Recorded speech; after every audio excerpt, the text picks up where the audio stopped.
kembali lagi bersama saya Marcelina Dinuriati.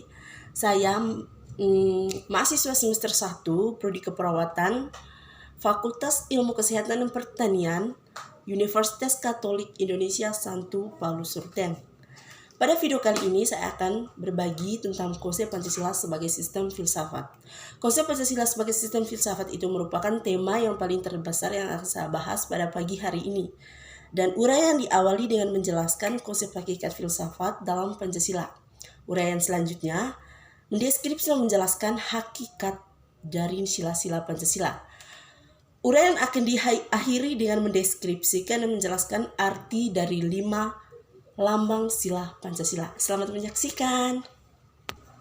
Oke, saya akan menjelaskan tentang konsep Pancasila sebagai sistem filsafat. Jadi di sini ada tiga bagian yaitu filsafat, sistem, dan Pancasila. Dan saya akan menjelaskan masing-masing dari ketiga bagian tersebut. Maka di situ sebentar munculnya pengertian dari Pancasila sebagai sistem filsafat itu seperti apa. Jadi filsafat itu merupakan ilmu yang melakukan penelusuran sampai hakikat kebenaran, dan itu merupakan pengertian dari filsafat itu sendiri. Yang kedua, sistem itu merupakan satu kesatuan dari bagian-bagian yang saling berhubungan dan saling memiliki ketergantungan satu sama lain, yang artinya tidak bisa berdiri sendiri. Jadi sistem ini berarti dia itu merupakan satu kesatuan atau bagian-bagian yang saling berhubungan. Jadi di sini dia itu tidak bisa, maksudnya tidak bisa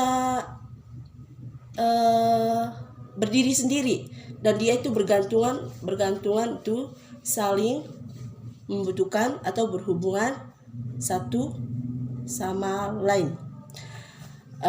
Yang ketiga, Pancasila itu merupakan suatu kesatuan yang mendasar dan fundamental karena mendasari seluruh kebijakan penyelenggaraan negara. Jadi itu tadi merupakan 3 bagian dari konsep Pancasila sebagai sistem filsafat. Ada pengertian filsafat, ada pengertian sistem, dan ada pengertian Pancasila. Maka di sini saya akan uraikan secara lengkapnya itu bahwa konsep Pancasila itu seperti apa. Yaitu konsep Pancasila sebagai sistem filsafat itu berarti ilmu yang mempelajari tentang suatu kesatuan sistem yang mendasar atau yang utuh dan saling ketergantungan satu sama lain dengan melakukan penelusuran untuk mencari kebenarannya. Jadi definisi dari Pancasila sebagai sistem filsafat ini tadi saya gabungkan dari ketiga bagian-bagian tersebut. Yang pertama tadi ada pengertian filsafat, ada pengertian sistem, dan ada pengertian Pancasila. Maka saya akan menggabungkan dari ketiga pengertian tersebut, maka munculnya pengertian dari Pancasila sebagai sistem filsafat. Oke, mungkin dari teman-teman bertanya dalam hati atau bingung, mengapa Pancasila dikatakan sebagai sistem filsafat? Jadi jawabannya di sini. Yang pertama, sebelum saya langsung ke jawabannya, jadi untuk yang mengapa Pancasila dikatakan sebagai sistem filsafat itu ada 3 para tokoh yang menjelaskan masing-masing mengapa Pancasila dikatakan sebagai sistem filsafat. Yang pertama, Soekarno.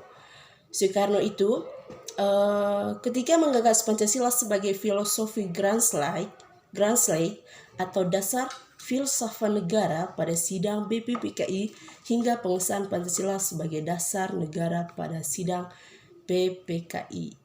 Jadi Soekarno ini juga menggagaskan bahwa Pancasila dikatakan sebagai filosofi Grand Slate dan dasar negara. Itu dia menegaskan pada sidang BPUPKI pada saat tanggal 1 Juni 1945 hingga pengesahan Pancasila dasar negara pada sidang PPKI. Itu menurut Soekarno. Yang kedua, menurut Nur Bakri.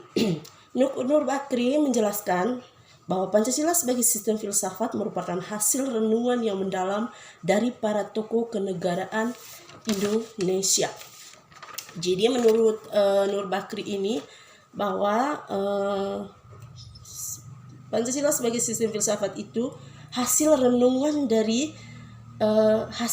yang mendalam dari para tokoh kenegaraan Indonesia. Itu menurut Nur Bakri.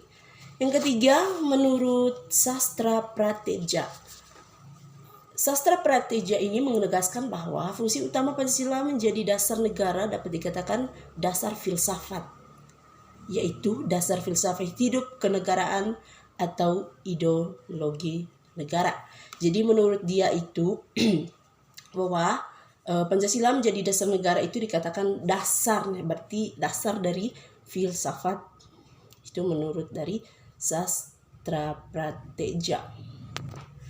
Oke, jadi itu tadi penjelasan secara singkat dari konsep Pancasila sebagai sistem filsafat. Seperti yang saya katakan tadi sebelumnya bahwa uraian di awal saya akan menjelaskan tentang konsep hakikat filsafat dalam Pancasila. Jadi di sini ada dua kalimat yaitu genetivus subjektivus dan genetivus objektivus. Di mana di genetivus objektivus dan genetivus subjektivus ini memiliki arti yang berbeda-beda. Yang pertama itu genetivus objektivus. Genetivus objektivus ini memiliki arti bahwa nilai-nilai Pancasila dijadikan sebagai objektif yang dicari landasan filosofisnya berdasarkan sistem-sistem dan cabang-cabang filsafat seperti yang berkembang di Barat. Itu Pancasila sebagai genetivus objektivus. Yang kedua, Pancasila sebagai genetivus subjektivus, yang artinya nilai-nilai Pancasila dipergunakan untuk mengkritisi berbagai aliran filsafat yang berkembang, baik untuk menemukan hal-hal yang sesuai dengan nilai-nilai Pancasila maupun untuk melihat nilai-nilai yang tidak sesuai dengan nilai-nilai Pancasila. Jadi itu merupakan arti dari masing-masing genetivus tersebut. Setelah menjelaskan genetivus subjektivus dan genetivus objektivus ini, berikut ini juga kita melihat ada 3 unsur dalam filsafat Pancasila. Unsur yang pertama ada ontologis. Unsur yang kedua ada epistemologis. Unsur yang ketiga ada aksiologis. Jadi dari ketiga unsur tersebut memiliki pengertian masing-masing. Dan di sini saya akan menjelaskan satu persatu dari ketiga unsur tersebut. Yang pertama unsur ontologis. Ontologis menunjukkan bahwa Pancasila itu benar-benar ada dalam realita masyarakat. Jadi misalkan begini,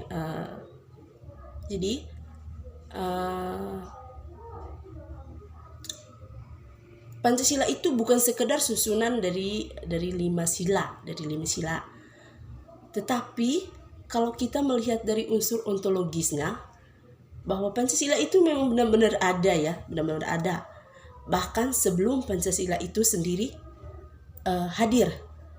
Dan juga Pancasila itu sebelum dirumuskan saja sudah dilaksanakan dari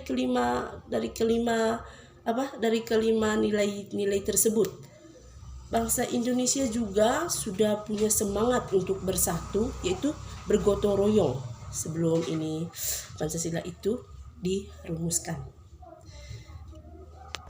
Yang kedua, unsur epistemologis, di mana di sini unsur epistemologis ini terkait dengan sumber dasar pengetahuan dan pengalaman empiris. Ini merupakan gagasan abstrak. Jadi terkait dengan sumber daya pengetahuan dan pengalaman empiris tadi, begini, pengetahuan dari para pendiri negara ini sebenarnya berdasarkan pengetahuan beliau dan pengalaman masyarakat Indonesia, sehingga munculnya 5 sila Pancasila, yaitu yang sila ketuhanan Maha Esa, kemanusiaan adil dan beradab, persatuan Indonesia, dan sampai di keadilan sosial. Jadi itu tadi sebenarnya berdasarkan pengetahuan mereka dan pengalaman masyarakat Indonesia, sehingga munculnya itu 5 bunyi Pancasila. Dan itu berdasarkan pengalaman empirisnya. Yang ketiga, unsur aksiologi. Unsur aksiologi di mana di sini itu terkaitan erat dengan penelaahan atas nilai Pancasila. Jadi Pancasila itu sendiri memiliki kandungan nilai, bukan sekedar angan-angan. Jadi Pancasila itu sendiri itu memiliki nilai dan bukan sekedar angan-angan, tetapi mudah sekali untuk kita aktualisasikan.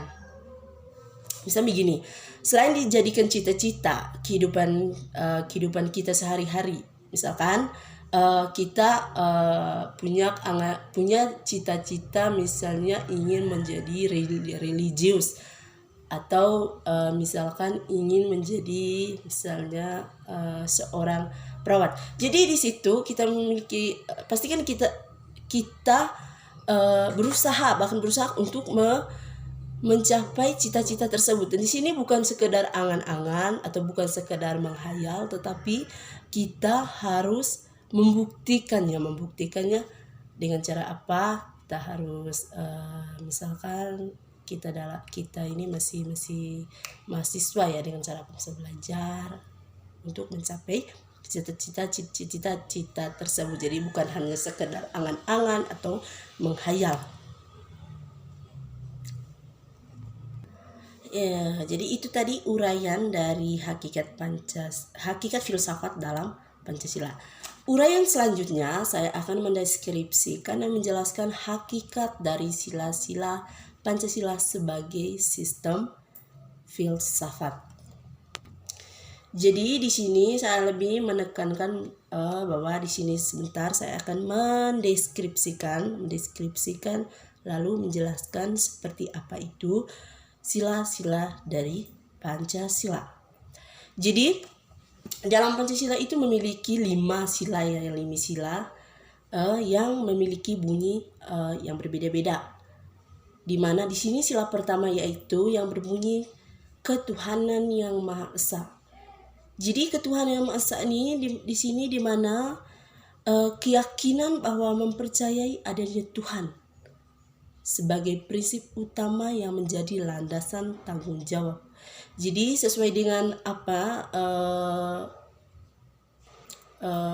artinya, ya pengertian, bukan artinya sebenarnya, sesuai dengan pengertian dari ketuhanan yang Maha Esa tadi, yang keyakinan bahwa prinsip adanya Tuhan.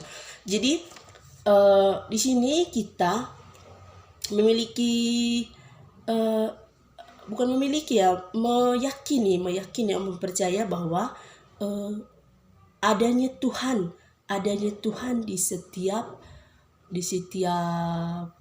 misalnya dalam langkah hidup kita atau bagaimana. Misalnya kan begini, kita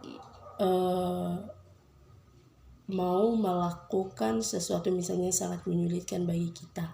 Jadi di situ dengan kita mempercayai adanya Tuhan untuk menyelesaikan persoalan tersebut, maka itu akan bisa diselesaikan jika kita mempercayai bahwa adanya Tuhan untuk membantu kita pada saat itu. Jadi itu sila pertama tadi. Sila kedua yang berbunyi tentang kemanusiaan yang adil dan beradab. Jadi di sini sifat kodrat lahirlah dari manusia, bahwa manusia sebagai makhluk sosial tidak dapat hidup secara sendiri, menjunjung tinggi sebagai kemanusiaan dan tata karma sesuai kepribadian bangsa Indonesia. Jadi di sini kita ya hidup sebagai makhluk sosial ya, dalam arti begini, kita hidup bermasyarakat. Tentunya kita hidup bermasyarakat itu tidak bisa hidup sendiri. Pastinya kita membutuhkan orang lain, bukan hanya 1 orang atau 2 orang, tetapi orang banyak. Itu. Yang ketiga, sila ketiga itu persatuan Indonesia. Di sini semangat kebangsaan, rasa cinta tanah air yang tertanam di hati masyarakat Indonesia demi menjaga persatuan bangsa Indonesia. Oke, di sini kita sebagai warga Indonesia, sebagai warga Indonesia harus tertanam rasa cinta, rasa kepedulian kita dalam hati terhadap negara kita. Dengan tujuan apa? Agar negara kita itu tetap menjaga nama baiknya. Dengan apa? Cara apa? Kita harus mencintai, peduli, habis itu mencintai, peduli dengan negara kita, dan kita itu melakukan yang terbaik, bukannya mencemarkan yang tidak baik terhadap negara kita, yaitu negara Indonesia. Yang sila keempat di sini berbunyi tentang kerakyatan yang dipimpin oleh hikmat kebijaksanaan dalam permusyawaratan perwakilan. Jadi di sini keputusan yang diambil ketika menemui suatu permasalahan melalui musyawarah mufakat yang disepakati dan dijalankan semua anggota. Misalkan saya mengambil contoh yang konkret, misalnya kita mengerjakan tugas dalam bentuk kelompok. Jadi tugas dalam kelompok itu pastinya kita punya tujuan yang satu saja ya, untuk menemukan jawaban yang tepat atau jawaban yang benarnya. Jadi di situ kita itu saling menyiringkan pendapat, kalau dibilang ya, saling bertukar pendapat. Jadi pada saat kita tukar pendapat tersebut, kita harus menghargai pendapat dari teman-teman yang lain. Maka dari itu kita bisa mengambil keputusan, yaitu menyimpulkan dari berbagai pendapat dari teman-teman kita, maka munculnya jawabannya dari situ. Itu sila keempat. Sila kelima, keadilan sosial bagi seluruh rakyat Indonesia. Di sini menjunjung tinggi keadilan dalam berbagai aspek demi menegakkan hukum tanpa memandang bulu. Jadi kita itu misalnya begini, kita harus hidup bermasyarakat harus adil.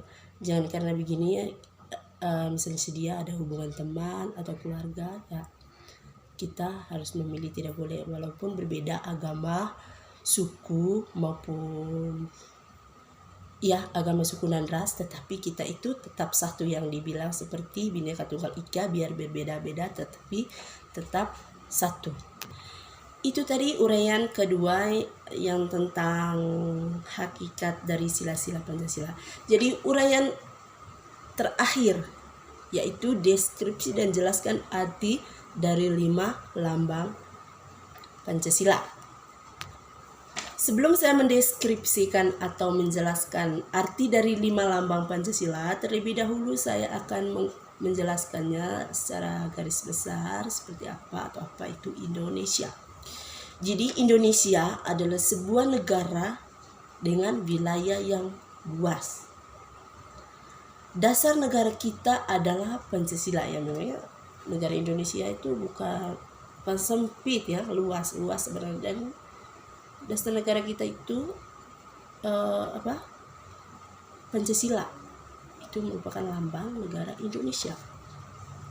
Sementara lambang dari negara kita adalah burung Garuda, ya memang itu Pancasila gambarnya itu seperti burung Garuda. Habis itu di tengah gambar burung Garuda ada 5 lambang Pancasila. Jadi di tengahnya itu ada 5 lambang Pancasila. Dan sebentar saya akan menjelaskan seperti apa itu dari kelima lambang Pancasila itu dan arti dari masing-masing kelima lambang Pancasila. Kelima lambang Pancasila ini memiliki artinya masing-masing. Yang pertama itu bintang.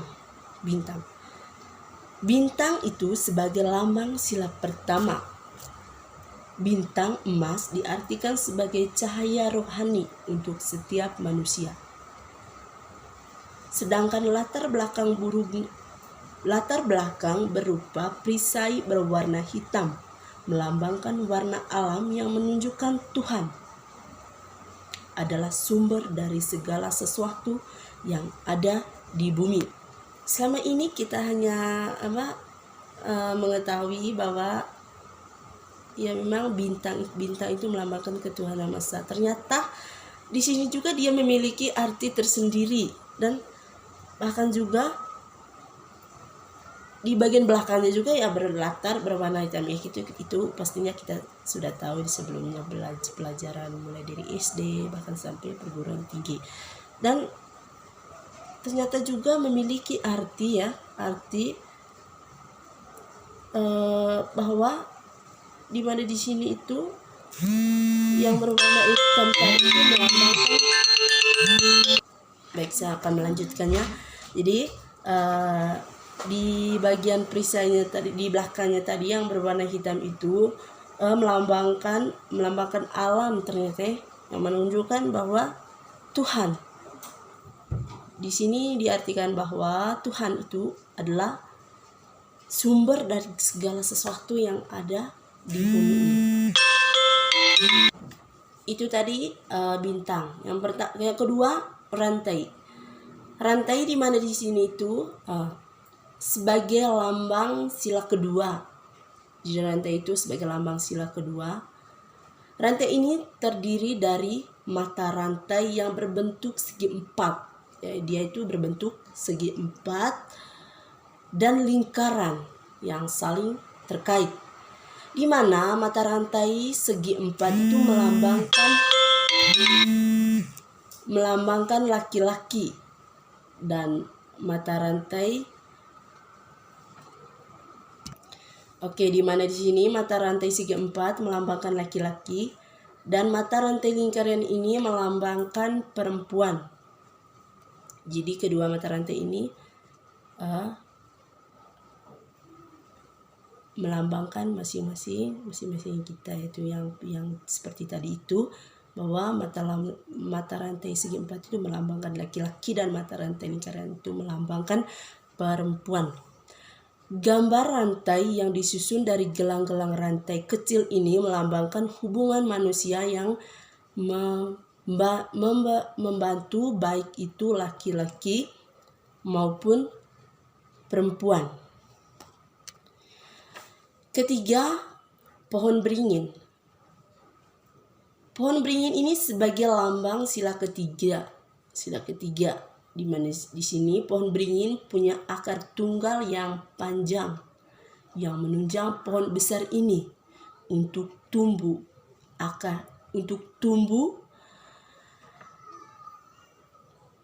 Akar ini tumbuh sampai ke dalam tanah dan menjalar ke mana-mana. Akar dari pohon beringin ini melambangkan Indonesia sebagai negara kesatuan, punya latar belakang budaya yang bermacam-macam. Jadi dia itu melambangkan persatuan negara Indonesia, itu akar dari pohon beringin tersebut. Yang keempat, banteng. Banteng itu sebagai lambang sila keempat, di mana di sini banteng menjadi lambang salah satu sila Pancasila, karena banteng termasuk hewan sosial yang suka berkumpul. Hal ini sama seperti saat bermusyawarah, orang-orang berkumpul dan pastinya untuk berdiskusi, itu merupakan banteng. Yang kelima, padi dan kapas. Di sini padi dan kapas sebagai lambang sila kelima atau sila terakhir dalam lambang sila Pancasila. Padi dan kapas ini melambangkan pangan dan sandang yang merupakan yang merupakan kebutuhan pokok sebuah rakyat Indonesia. Jadi padi dan kapas ini melambangkan pangan dan sandang, kebutuhan pokok untuk kita sebagai manusia. Oke guys, jadi itu tadi penjelasan dari konsep Pancasila sebagai sistem filsafat. Semoga bermanfaat untuk kita semua ya. Jangan lupa like, komen, dan subscribe. Bye-bye.